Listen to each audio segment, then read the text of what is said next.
Hello दोस्तों, real horror stories में आपका स्वागत है। दोस्तों, अगर आपको ये कंटेंट पसंद आ रहा है तो हमारे चैनल को सब्सक्राइब करें और जाकर हमारे दूसरे वीडियोस को भी ज़रूर देखें। आपको ज़रूर मज़ा आएगा। दोस्तों, ये घटना हमारे साथ शेयर की है हमारे सब्सक्राइबर राहुल यादव जी ने, जिन्हें यह घटना उनके दादाजी ने उन्हें बताई थी। दोस्तों, घटना यूपी के शहर खैर के पास एक छोटे से गांव की है। बात सन 1990 की है। राहुल के दादाजी के गांव में एक मुस्लिम परिवार रहता था, जिसके मुखिया का नाम अब्बास था। अब्बास की एक पत्नी और एक बेटा उस्मान था। दोस्तों, यह परिवार आर्थिक रूप से थोड़ा कमज़ोर ज़रूर था, मगर यह परिवार काफ़ी खुशहाल था। अब्बास जो इस घर का मुखिया था, वो एक ट्रक ड्राइवर का काम करता था। आगे की जो घटना है, वह घटना अब्बास के साथ ही घटित हुई थी। अब्बास पेशे से ट्रक ड्राइवर था। अब्बास को अधिकतर भाड़ा दूसरे शहरों का ही मिलता था। अब्बास को रात में ट्रक ड्राइवरिंग करना काफ़ी पसंद था। वो हमेशा ऐसा भाड़ा दिया करता था जिसके लिए उसे ज़्यादातर सफ़र रात में करना पड़े। ऐसे ही एक बार अब्बास को राजस्थान का एक भाड़ा मिला। अब्बास करीब शाम 7 बजे ट्रक लेकर राजस्थान की ओर चल दिया। धौलपुर होते हुए मुरैना के रूट से अब्बास ट्रक लेकर राजस्थान की ओर रवाना हुआ। अब्बास के साथ उसी के गांव का राजू, जो कि उसका हेल्पर था, वो भी साथ में था। ठंड के दिनों में रात भी काफ़ी हो चुकी थी। रात के भयानक अंधेरे को चीरते हुए ट्रक काफ़ी रफ्तार से जा रहा था। हड्डियों को पिघला देने वाली सर्दी रात में अपना कहर ढा रही थी। गाड़ी चलाते चलाते रात के लगभग 12 बज रहे थे। रास्ता खुला मगर सुनसान था। ट्रक की हेडलाइट सड़क के काले घने अंधेरे को पूरी तरह दूर करने में नाकाम कोशिश करती हुई आगे बढ़ रही थी। आधी रात के बाद ही अब्बास को गाड़ी ड्राइव करने का मज़ा आता था। ज़्यादातर इस वक्त सड़क बिल्कुल सुनसान मिलती थी, जिसके कारण उसे अपनी मर्जी के मुताबिक गाड़ी भगाने का मौका भी मिल जाता था। ऐसे भी वीरान रास्तों पर उसे रोज़ आना जाना लगा रहता था। आधी रात के बाद वैसे तो लूटपाट की वारदातें आम बात थी। हालांकि अब्बास किसी से नहीं डरता था। हर रात की तरह आज भी अब्बास उसी रफ्तार से आगे की ओर बढ़ रहा था। रास्ता काफ़ी सुनसान और डरावना था, मगर डरावना होने के बावजूद अब्बास बेफिक्र होकर काफ़ी तेज़ी से ड्राइव कर रहा था। ठीक उसकी बगल में बैठा राजू ठंड से बचने के लिए कंबल ओढ़कर सोया हुआ था। स्टेट बॉर्डर पार करके गाड़ी राजस्थान में दाखिल हो रही थी। अंबाजी होकर आबू की ओर आगे बढ़ने वाला रास्ता टेढ़ी मेढ़ी पहाड़ियों से गुजरता था। राजस्थान में एंटर होते ही बॉर्डर पर आने वाले छोटे से शहर को क्रॉस करते हुए उससे पहले ही एक उनके साथ हादसा हो गया। घने जंगल में पहाड़ी की ढलान पर एक जबरदस्त धमाके के साथ गाड़ी का टायर फट गया। ब्रेक लगाकर अब्बास ने गाड़ी को कंट्रोल तो कर लिया। टायरों की चीख के साथ ही गाड़ी रुक गई। गाड़ी जहां रुकी थी वह बहुत सुनसान रास्ता था। रात के अंधेरे में पेड़ मानो किसी राक्षस के कंकाल की भांति लग रहे थे। आसपास जंगली जानवरों की आवाजें उसे बिल्कुल भी ठीक नहीं लग रही थी। सुनसान जंगल में, घनी झाड़ियों में उल्लू की भयानक आवाजों से उसे डर लग रहा था। अचानक ब्रेक लगाने के कारण राजू की भी अब नींद उड़ गई थी। राजू ने चिंता भरी लहजे में अब्बास से पूछा कि उस्ताद, क्या हुआ? गाड़ी क्यों अचानक रुक गई और ये आवाज़ कैसी थी? इस सुनसान रास्ते पर गाड़ी क्यों रोक दिया आपने? अब्बास ने राजू को कहा, कुछ नहीं, गाड़ी पंचर हो गई। चल उठ, टायर बदलने में मेरी मदद कर। घबराने की कोई बात नहीं है। आजा, चल नीचे आजा। अब्बास ने राजू का हौसला बढ़ाते हुए उसे नीचे आने को कहा। राजू नीचे उतरते हुए जंगल में अपनी नजरें घुमाता हुआ अपने उस्ताद की हेल्प करने लगा और टायर बदलने लगा। माहौल काफी डरावना था, कहें कि काफी भूतिया था। कोई और गाड़ी भी आसपास से गुजर नहीं रही थी। काफी समय हो गया था। राजू ने घबराते हुए उस्ताद से कहा कि उस्ताद, ये कैसी जगह पर दुर्घटना हुई है? मुझे काफी डर लग रहा है। हैरानी की बात भी थी कि उनकी ट्रक के अलावा कोई भी वाहन इस सड़क पर दूर दूर तक दिखाई नहीं दे रहा था। काफी डरावना माहौल था। अब्बास और राजू ने गाड़ी को जैक लगाकर फटाफट नट बोल्ट खोले और टायर बदल दिया। मगर न जाने क्यों किसी अनजान खौफ के चलते दोनों ने गाड़ी में तुरंत अपनी अपनी जगह ले ली। अब्बास को डर इस बात का था कि इस वीरान जगह पर कोई जंगली जानवर हमला न कर दे, मगर ऊपर वाले का आशीर्वाद था कि ऐसा कुछ नहीं हुआ। गाड़ी स्टार्ट करके दोनों आगे बढ़े। ढलान उतरकर जब गाड़ी रास्ते पर आई तो सामने का नज़ारा देखकर अब्बास की आंखें फटी के फटी रह गई। रात करीब 1:30 बजे एक छोटे से कस्बे के बस स्टॉप पर एक लंबा घूंघट ताने एक स्त्री खड़ी हुई है। यह नज़ारा देखकर अब्बास बुरी तरह सहम गया। बगल में बैठा राजू भी चिल्लाने लगा कि उस्ताद, ये कोई महिला खड़ी है शायद।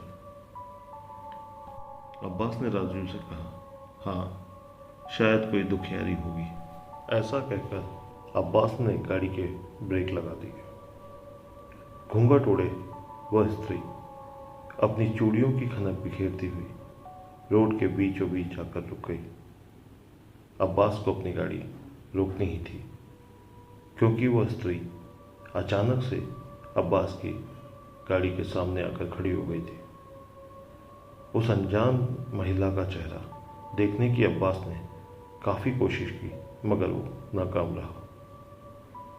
मुझे अगले स्टेशन तक के लिए ले जाइए, अंधेरा बहुत हो गया है और कोई दूसरी गाड़ी भी नहीं आ रही है, ऐसे गिड़गिड़ाते हुए उस महिला ने अब्बास से कहा।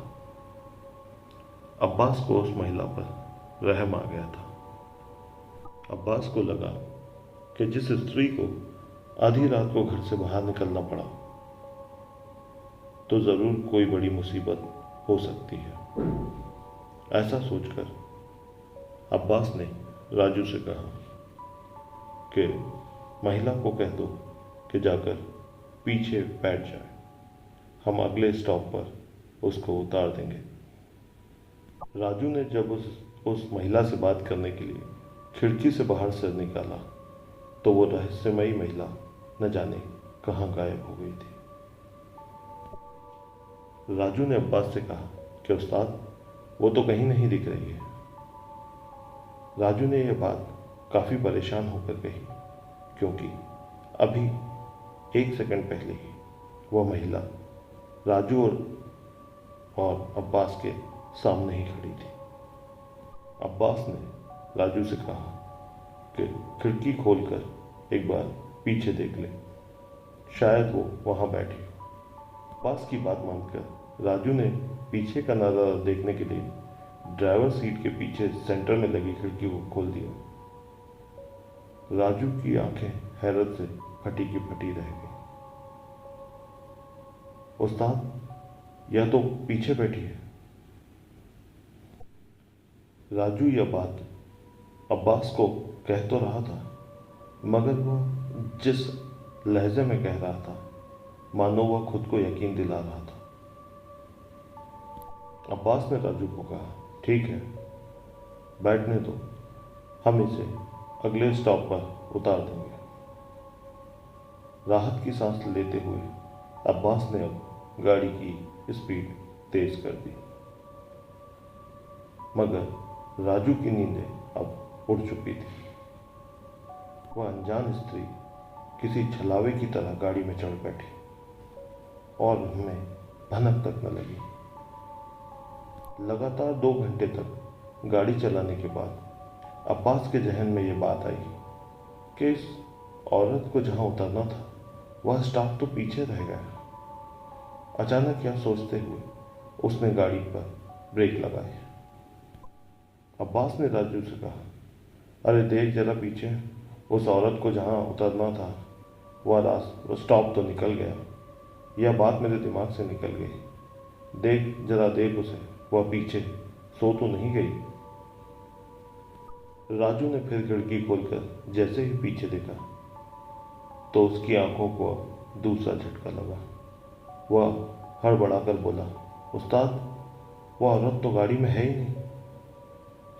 अब्बास ने राजू को ऐसे देखा जैसे उसने कोई बचकानी बात की हो। अब्बास ने चिल्लाते हुए राजू को कहा, क्या बेकार की बात कर रहा है, ठीक से देख, कहीं कोने में बैठी होगी छुपकर। सर्दी का समय है, कहीं छुप कर बैठी होगी। राजू ने दोबारा कहा, उस्ताद, मैंने ठीक से देख लिया, वह गाड़ी में नहीं है। मुझे तो लगता है जब गाड़ी धीरे की थी तब वह गाड़ी से उतर गई होगी। यह बात अब्बास ने राजू से कही। उस अनजान औरत का डरावना चेहरा अब भी अब्बास की आंखों से दूर नहीं हो रहा था। राजू की यह बात अब्बास के गले नहीं उतर रही थी, मगर इस घटना को भूलकर अब्बास जल्द से जल्द अब घर पहुंच जाना चाहता था। फिर वह 1 मिनट के लिए भी कहीं गाड़ी नहीं रुकी। लगातार तेज रफ्तार से वह गाड़ी भगाता रहा। राजू को भी अब तेज हवाओं के कारण नींद नहीं लग रही थी। गाड़ी चलाते चलाते अब्बास और राजू के सामने वही मंजर बार बार आ रहा था कि वो महिला अचानक पीछे से तेज गाड़ी में गायब कहाँ हो गई। दोस्तों, अब्बास और राजू ने राजस्थान में अपना माल डिलीवर किया और अपने घर की ओर रवाना हो गए। अगली सुबह अब्बास गाड़ी लेकर अपने घर आ गया। हाथ मुंह धोकर अब्बास ने नाश्ता किया और उसकी बीवी सब्जी लेने का कहकर घर से बाहर चली गई। अब्बास का बेटा भी अपने दोस्तों से मिलने चला गया था। घर में कोई नहीं था। नाश्ता करने के बाद अब्बास को बड़ी जोर से प्यास लगी। फ्रिज से बोतल का पानी निकालने के इरादे से वह जैसे ही उठने लगा कि अपने सामने आकर रुक गए 2 पाजेब वाले नंगे पैरों को देखकर वह पूरी तरह से चौंक गया। शक पाए अब्बास ने नजरें उठाकर ऊपर देखा तो उसके बदन में खौफ की सिरहन पैदा हो गई। सुर्ख रंग के घूंघट में एक बदसूरत चेहरा उसी की तरफ मुस्कुरा रहा था। डर के मारे अब्बास की जैसे जान निकल गई।